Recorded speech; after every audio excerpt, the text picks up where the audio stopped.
Baik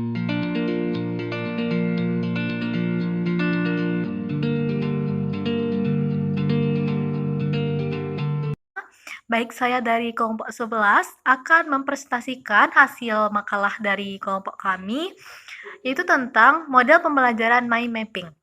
Yang pertama, pengertian model pembelajaran mind mapping. Mind mapping ini pertama kali dikembangkan oleh seorang psikologi berkebangsaan Inggris yang bernama Tony Buzan. Menurut Buzan, mind mapping merupakan cara yang mudah untuk menempatkan informasi ke dalam otak dan mengambil informasi keluar dari otak. Mind mapping juga merupakan cara untuk menghubungkan kedua otak, yaitu baik otak kiri maupun otak kanan. Yang mana kita ketahui dalam kehidupan sehari-hari, banyak peserta didik yang hanya menggunakan otak kiri saja dalam proses belajarnya, sedangkan otak kanan tidak dipergunakan. Seperti contoh proses belajar, menghafal, mendikte, dan lain sebagainya, yang menyebabkan hasil belajar peserta didik tidak optimal karena peserta didik hanya menggunakan otak kiri saja, sedangkan otak kanan tidak dimanfaatkan. Menurut Agus Supriyono, model pembelajaran mind mapping ini adalah model pembelajaran yang memusatkan kepada peta konsep, yang mana diawali oleh guru memberikan konsep utama, kemudian para peserta didik atau siswa membuat peta konsep dari konsep utama yang diberikan guru tersebut. Dan mind mapping ini juga dapat dikatakan sebagai peta rute yang hebat dalam ingatan, karena memungkinkan kita untuk menyusun fakta dan pikiran sedemikian rupa, sehingga cara kerja alamiah otak dapat dilibatkan sejak awal. Jadi, dari beberapa keterangan di atas dapat kita ambil kesimpulannya bahwa model pembelajaran mind mapping ini ialah model pembelajaran yang mudah untuk menempatkan informasi dan mengeluarkan intisari informasi mengambil intisari informasi jika dibutuhkan kembali. Atau cara mencatat yang efektif dan kreatif dan penempatan pikiran-pikiran yang menarik, mudah dan berguna bagi peserta didik untuk mendapatkan pengamatan dan mencatat apa yang telah dipelajari. Yang kedua yaitu langkah-langkah pembelajaran dengan menggunakan mind mapping. Yang pertama, diawali dengan guru menyampaikan tujuan pembelajaran, kemudian guru memberikan suatu topik yang berhubungan dengan materi pelajaran pada hari ini, kemudian guru menjelaskan secara ringkas disertai dengan tanya jawab. Di akhir penjelasan, guru akan memberikan pertanyaan kepada siswa mengenai materi pada hari ini. Untuk menjawab pertanyaan dari guru, maka siswa dibentuk dengan beberapa kelompok, yang mana tiap kelompok terdiri dari 4-5 orang peserta didik. Lalu guru memberikan referensi seperti buku pegangan. Setelah guru memberikan buku pegangan, maka tiap kelompok membuat peta konsepnya. Setelah peta konsep tiap kelompok selesai, maka lakukanlah diskusi dengan guru menjadi moderator. Setelah diskusi selesai atau berakhir, maka guru dapat memberikan kesimpulan materi pada hari ini. Selanjutnya yaitu prosedur pembuatan mind mapping. Pertama yaitu buatlah di kertas dengan keadaan kertas mendatar. Lalu pikirkanlah topik yang ingin dibuat mind mappingnya atau peta konsepnya. Setelah topik dapat, maka buatlah pusat atau intisari dari mind mapping di tengah-tengah kertas dengan diberi judul jika diperlukan. Lalu buatlah cabang utama dengan menggunakan kata-kata pokok saja atau kata-kata yang inti saja. Lalu kembangkanlah cabang-cabang umum dengan cabang-cabang yang lainnya. Yang terakhir yaitu buatlah mind mapping semenarik mungkin seperti menambahkan warna-warna dan lain sebagainya. Baik Pak, mungkin sekian penjelasan dari saya dan akan dilanjutkan oleh rekan saya. Oke, baiklah kita lanjutkan pada bagian yang ketiga, yaitu manfaat dari model pembelajaran mind mapping. Nah, sebelumnya teman-teman sudah mendengarkan penjelasan dari rekan saya bahwasanya mind mapping itu familiar juga kita kenal dengan istilah peta konsep. Nah, mungkin teman-teman juga sudah mengetahui dan juga mungkin sudah pernah mengaplikasikannya.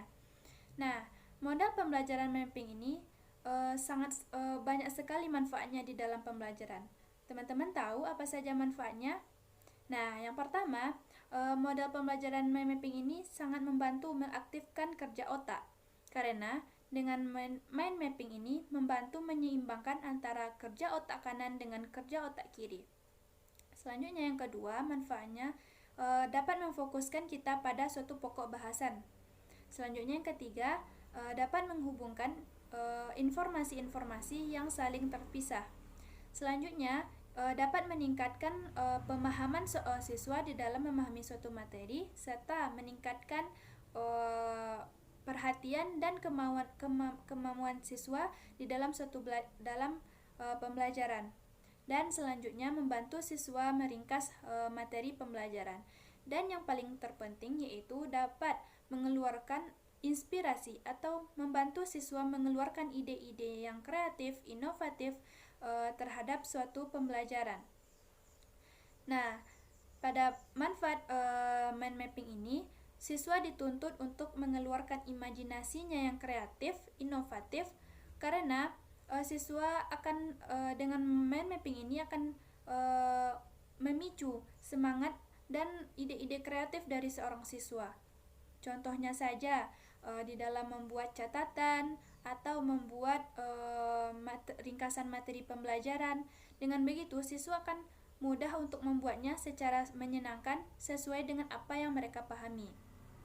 Nah, selanjutnya bagian poin yang keempat yaitu kelebihan dan kekurangan dari model pembelajaran mind mapping.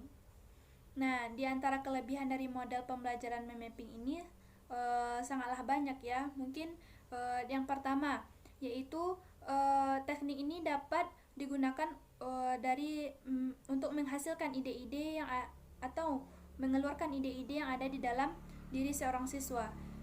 Yang kedua, cara ini mudah untuk menggali informasi-informasi yang akan disampaikan.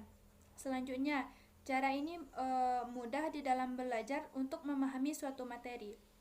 Selanjutnya, dengan modal pembelajaran mapping ini membantu seorang guru di dalam meringkas penjelasan materi yang akan beliau sampaikan. Atau beliau membuat media pembelajaran, maka beliau hanya dapat dengan mudah hanya membuat mind mapping saja dan tidak perlu memberikan penjelasan-penjelasan yang panjang sehingga dapat menghemat waktu. Nah, kelebihannya juga dapat menghemat waktu dan membuat siswa ketika mendengarkan penjelasan guru itu tidak membosankan. Dan yang paling terpenting kelebihannya yaitu dapat memicu serta mengeluarkan semangat serta ide-ide dari siswa tersebut agar tetap kreatif dan inovatif di dalam membuat catatan atau ringkasan materi pembelajaran. Nah, sedangkan kekurangan dari modal pembelajaran mind mapping ini tidak terlalu banyak, akan tetapi hanya yang pertama kekurangannya yaitu hanya siswa yang aktif saja yang ikut serta dalam belajar, karena mungkin ada sebagian siswa yang merasa tidak ikut serta atau merasa dirinya tidak mampu atau tidak percaya diri terhadap membuat mind mapping ini. Dan juga ada yang merasa dirinya itu tidak memiliki bahan-bahan atau pena yang banyak warna-warninya atau bisa dikatakan kurang lengkap alat tulis yang dapat memicu semangat mereka di dalam pembelajaran. Nah, yang selanjutnya jumlah informasi yang didapat pun dari seorang guru itu tidak terlalu banyak, hanya pokok-pokok atau intisari saja yang bisa dicatat.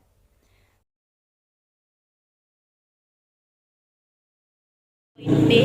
Mengenai pengertian model pembelajaran time token. Model time token berasal dari time, yaitu waktu, dan token, yaitu tanda. Time token merupakan model belajar dengan ciri adanya tanda waktu atau batasan waktu, yang tujuannya untuk memicu dan memotivasi siswa dalam mengeksploitasi kemampuan berpikir dan mengembangkan gagasannya. Yang kedua, langkah-langkah penggunaan model pembelajaran tim token. Yang pertama, guru menjelaskan tujuan pembelajaran atau kompetensi dasar. Yang kedua, guru mengkondisikan siswa untuk melaksanakan diskusi. Guru memberikan instruksi kepada siswa untuk berkumpul dengan kelompoknya. Setiap kelompok terdiri dari 4 atau 5 anak. Siswa dibagi dengan menyamaratakan kemampuannya. Yang ketiga, setiap siswa diberi kupon tim token dengan waktu kurang lebih 30 detik. Kupon menjawab dengan batasan waktu tertentu.